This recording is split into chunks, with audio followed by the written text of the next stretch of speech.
शेर और भेड़िया। एक जंगल में एक भेड़िया रहता था। एक दिन वह भूखा था, इसलिए शिकार की खोज में जहाँ तहाँ भटक रहा था। भटकते भटकते वह एक ऐसे मैदान के पास पहुँचा जहाँ बहुत सी भेड़ें घास चर रही थी। भेड़ों को देखकर भेड़िए के मुंह में पानी आ गया और वह एक झाड़ी में छिपकर किसी भेड़ या मेमने के वहां आने की प्रतीक्षा करने लगा। उसे पूरी आशा थी कि कोई न कोई भेड़ उधर जरूर आएगी। थोड़ी ही देर में एक मेमना घास चरते हुए अपने झुंड से अलग होकर उसे झाड़ी के पास पहुंच गया जहां भेड़िया छिपा बैठा। भेड़िया ने मेमने को मार डाला और उसने सोचा कि क्यों ना मेमने को ऐसे स्थान पर जाकर खाया जाए जहां कोई अन्य जानवर ना आता हो, ताकि भोजन शांति के साथ किया जा सके।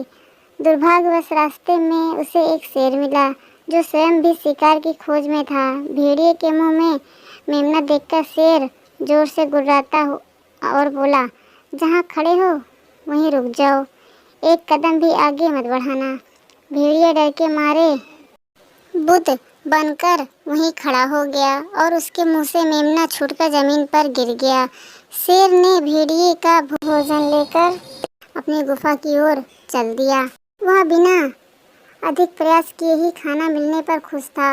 अभी शेर कुछ ही कदम बढ़ा कि भेड़िया धीरे से बुदबुदाया, या तो दिन दिहाड़े चोरी है? क्या जंगल के राजा को किसी से शिकार छीनना शोभा देता है? राजा को तो अपनी प्रजा का ध्यान रखना चाहिए, लेकिन यहाँ तो उल्टा ही हो रहा है। राजा ही सरासर अन्याय कर रहा है, किसी का हक छीना जा रहा है। यदि हमारे साथ कोई दूसरा प्राणी अन्याय करता तो हम उसकी शिकायत राजा से करते, पर अब राजा की शिकायत किससे करें? कहाँ जाकर इस अन्याय के विरुद्ध गुहार लगाएं? शेर ने भेड़िए के शब्द सुने तो वह जोर से हंस पड़ा। वह पीछे पलटा और उसने भेड़िए से कहा, कितने आश्चर्य की बात है कि एक चोर न्याय की बात करता है। क्या तुम्हें ये मेमना उपहार में मिला था? तुमने भी तो इसे झाड़ियों में छुपकर चुराया है। क्या यह न्यायपूर्ण है?